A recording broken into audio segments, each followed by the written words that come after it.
Welcome to the NAMM 2026 show, where it feels less like a trade show and more like an adventure. NAMM began in 1901, and like every musician has a starting point, this is where it all began. And around that time, 100 years ago, the thing that was turning heads was the Victor talking machine. And that was, at that point in time, the way of the future. 125 years later, we have 5,400 brands on the floor chasing what's next, leading the next chapter in music innovation. So come along with me in which we walk around the floor and see what we discover.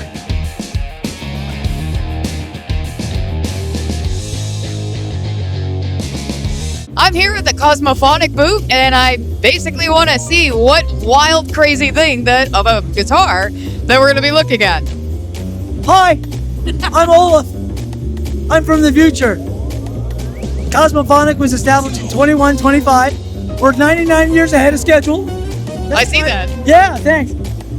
That's why we got some advance notice on some of these patents, and I'll go through them with you. One, we got the SpectraView knobs. Blue here for cold, pink for hot. So instantly know with a visual representation the audio spectrum, right? And they're hand painted on the inside.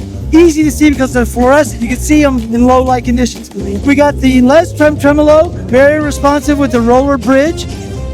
We've got a basswood top, roasted basswood to the bottom, and a roasted basswood interior island. Those are all three put together with 3 bolts. These two and this one. You take out those two and that, and the whole thing comes apart. I'll show you. If you want us to, we can even add a light strip inside. That's cool. What we do to ship it, are you worried about intergalactic? Yeah, exactly. Are you ever worried about things being stolen from you? Okay, excellent. I mean, that's not excellent, but let's... Yeah, that's very bad. We have installed in each. Oh, wow. It's like Find My Phone for guitars. The Apple AirTag is actually mounted right here, right now. Nice. So, if someone takes it out of the case and hopes to make off with it, you know exactly where the guitar is. Oh, that's wonderful.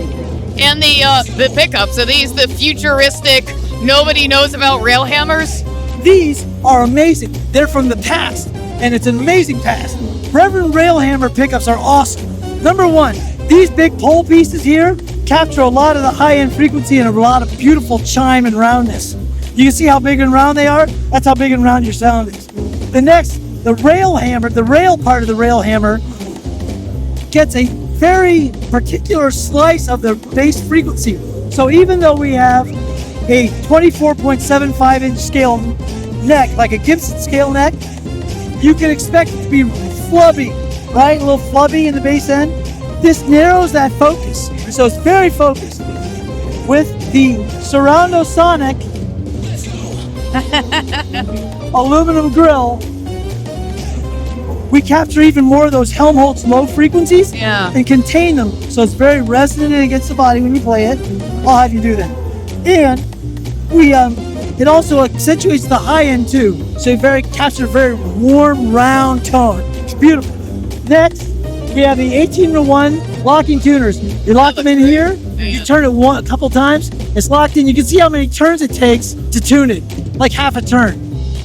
We put these barrel tuners on because you don't have to aim your fingers at any particular position in order to tune. You just grab it from wherever you want to. Next.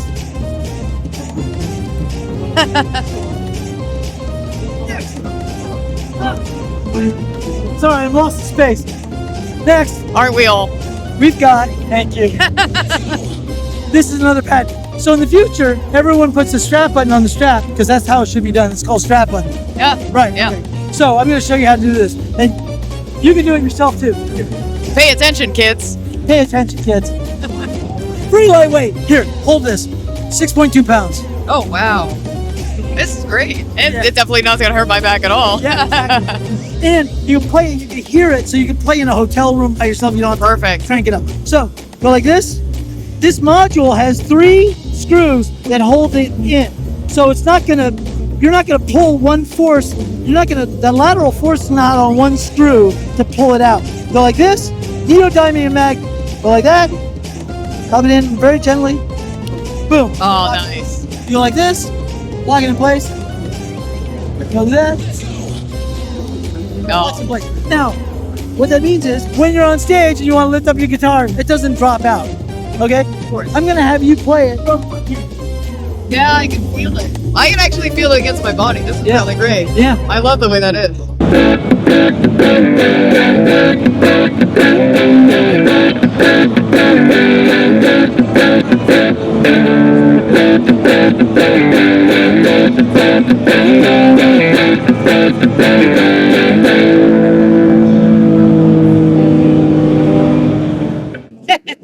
That was fun. All right, I'm here at the Shure booth again for 2026, finding out what's new at Shure. So, Yuri, you know the drill. What's going on? What's new with Shure? Well, let me show you. These right here, KSM 32, KSM 40, KSM 44. These are our favorite children here. Steve over here, I want to introduce him real quick, is the product manager for these new KSM microphones. This is what they look like now, and they're beautiful, and they're about half the weight. Probably less than half the weight, yeah. Less than half the weight of the original 32 and the 44. And then we have a new one in the middle. Where's the 40? Right here in the middle. All right, fantastic. That was a lucky guess. The KSM 40 is our brand new 1-inch diaphragm, single diaphragm condenser microphone. And it has unbelievable proximity effect. I put it on double bass. You can actually hear it on double bass in one of these videos here. And it sounds so freaking good. So good. But I'm going to pass it over to Steve. The KSM 44 is a dual diaphragm 1-inch capsule, which means you get multiple polar patterns, omnidirectional, cardioid, figure 8. It has less proximity effect, so it's great for vocalists who like to back off the mic or control their dynamics. With movement, the tonality stays the same. The 40 is kind of the little sibling to that, which is the new microphone. And that one uses the same capsule except it's a single diaphragm. That means you get more proximity effect. So like Yuri was saying, it sounds really good on things like double bass, outside of a kick drum, bass amps, great for kind of stuff like that. The 32 uses a 3/4-inch capsule and it's embossed. That lowers the resonant frequency, meaning that you get more low-end response like you would get out of one of the large diaphragm condensers, but it also gets better off-axis rejection. So people love that, especially in the live sound world, even though these are studio microphones. When there's other instruments around, you get less bleed. We've got little thoughtful details like magnetic pop filters, so if you're going to use them for vocals, you can just pop it right on. It's cool. I have a favorite child. I love all my children equally, but I have a favorite child. What's your favorite child? It really depends on the application. I mean, the 44 is my favorite in terms of versatility, using multiple polar patterns. I love recording in stereo, so doing things like Bloom Line, if you're recording acoustic guitars or an ensemble, drum overheads, that's probably the one I would reach for. But they all have their own special qualities, so you can't give me a Solomon's baby dilemma.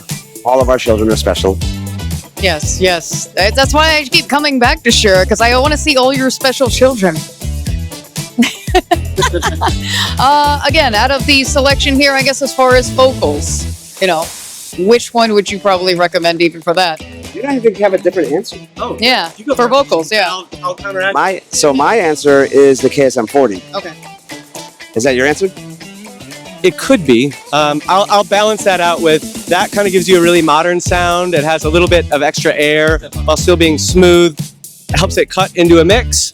The 32, on the other hand, has a little bit more of it's a little bit flatter. It rolls off above 15K, so it's a little bit warmer sounding. Great if you're going for more of the kind of like vintage sound. So depending on the style of music you're making, either of these could be a great choice. And this is why we pay Steve the big bucks. You have chosen wisely. Thank you guys. I really appreciate you meeting up with me today and us going over the condensers. Bumped into someone that was actually telling me something about a great thing that is in the process of being done with music through disabilities. Can you tell me more about that? Well, hey, hi everybody. Hello, folks. My name is Lachi, like Versace, and I'm the CEO and founder of RAMPD, which stands for Recording Artists and Music Professionals with Disabilities. And we're essentially two things. We do consulting and partnerships and training in the music industry to make it more disability inclusive and work with accessible and inclusive design. So if you are a firm or if you are an audio tech situation and you want to be more disability inclusive, you come and you talk to ramp.org. We got you. We do audits. We do everything. But also, we are a global network of working music professionals, creators, and industry folk with disabilities, neurodivergence, mental health conditions, chronic conditions, the whole umbrella for anyone who works in the music industry. So if you do, come to rampd.org and come see us because we're dope. I mean, I myself am Grammy nominated, but other folks within RAMPD, I mean, they've worked with or are just household names and just doing really amazing things, making the world a better place, making venues more accessible, and doing what we got to do to break the stigma. That's wonderful. Oh, thank you for sharing. Here I am finding a moment to rest in all this chaotic show floor at NAMM. The giveaway that's going on is that you can win a Fender Player 2 Jaguar in Aquatone. All you need to do is provide your email, not your firstborn, don't worry, they're safe. And yeah, that's just it. You can win, and I hope you do. I'm at PRS at a private media event, seeing their new models and getting the rare opportunity of asking Paul a question. In the recent series that you did, you were talking about vocal melody and the importance of that. The thing I was interested in asking you was, and we're talking about PRS is always advancing with their models. When you're thinking about new designs or new models or even taking current ones into specific directions, do you hear specific vocal melodies or tones of songs that influence those choices that you make, that make them from an idea to reality? Have you ever heard a guitar sound like okay, that's an E vowel. The most beautiful guitars have an ah sound, ah, da da da da da da da, or it can be oh. I mean, they are making an O sound, a high O sound, a low ah, a medium ah, high ah, or an E. When you put an F hole in a guitar, that is a whistle that is whistling this note. I can tell you that we're listening for the vowel sound. And trust me, Ed Sheeran, while he doesn't use those terms, when he's plugging the guitar and playing through his amps, he's listening for how it supports his vowel sounds. You know, that he decided to do a baritone I found fascinating because when he's playing that loopy stuff that he's doing, it's giving more support to his vocal. He's half a bass player, you know, half a guitar player in a way, right? Does that answer your question? Oh, perfect, thank you, Paul. Alex, we're meeting again this year at NAMM. Again, another year. It's after the 40th anniversary. What's new coming into this year? What actually is the new and exciting thing you guys are working on? Hey, Joan. Having a great NAMM. I hope you are as well. 26, I think, is going to be a really fun year for us. We have a lot of things in the works. We've done a number of launches already this year. I know we're going to talk about a couple things, but first, 2026 is our 25th anniversary of the SE line. So we're celebrating that in a number of ways. We've elevated the models to include our new sloped pickup rings, which have a little more contour. It's really comfy for the player, and it just makes them look like, you know, more expensive instruments. This is the Zach Myers signature, so that it has these tulip buttons on it, but the rest of the SE lineup has the wing buttons, same ones that are on the core guitars too. So just an elevation of the line, just, you know, trying to make them as good as they can possibly be. And this is a new finish on this model too. This is the Zach Myers and Elderberry Burst. Yeah, it's a really nice looking guitar. And then we should probably talk about this one just because it's super cool and yeah. So this is the S2 Vela HHT. This just launched about a week ago. It's the first time we've done the 2 humbucker configuration with a trem on the Vela. So we're just, you know, expanding the sonic palette of that line. These are DS01 humbuckers, and that's our steel trem. And then there's a coil tap on the tone knob as well. And this is the Cloudburst finish, also new for 2026. That was, of course, once the launch happened, I was pretty excited because we're playing the Swamp Ash special. And, you know, with the coil tap, it was like, as soon as I saw it, I was like, oh, we have the coil tap with this. I was like, I'm so excited. So, and also in the finish with the Red Apple Metallic. I mean, we've seen that in the Standard 24 last year and then saw that you guys had it in the Vela series. I was like, my heart, it's fluttering. So super excited about it. And again, it sounds wonderful, at least in the demo vids that you guys did.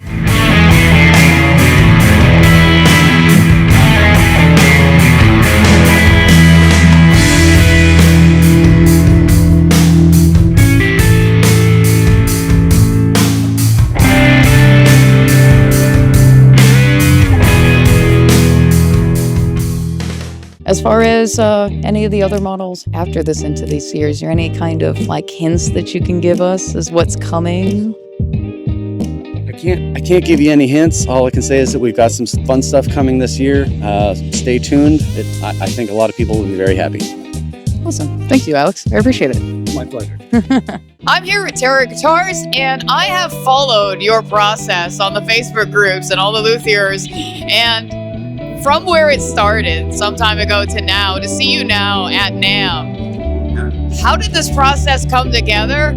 And to see it come to this point now, what are your feelings about that? At the beginning, I'm a master carpenter and certified welder by trade. I used to build sets for the Emmys, Grammys, and Sundance, and then I went into academia. I was a technical director. That industry is very taxing, and so I had to do something that still was working with my hands, that I could still not feel broken down at the end of the day. Originally, I decided to start making furniture.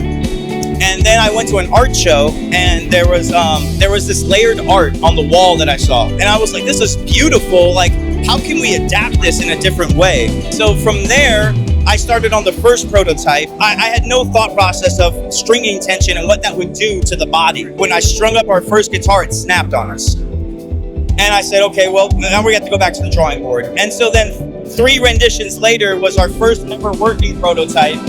And this was the first prototype that ever lasted and worked. It never bent on us, it stayed. And so this is what we patented. The technology behind what is underneath these first 3 layers is what is patent pending now. And that is kind of what we pride ourselves on, is like, we're the only people that have figured out a way to distribute the stringing tension across the whole body and not just on the pressure points of the bridge and the neck nut.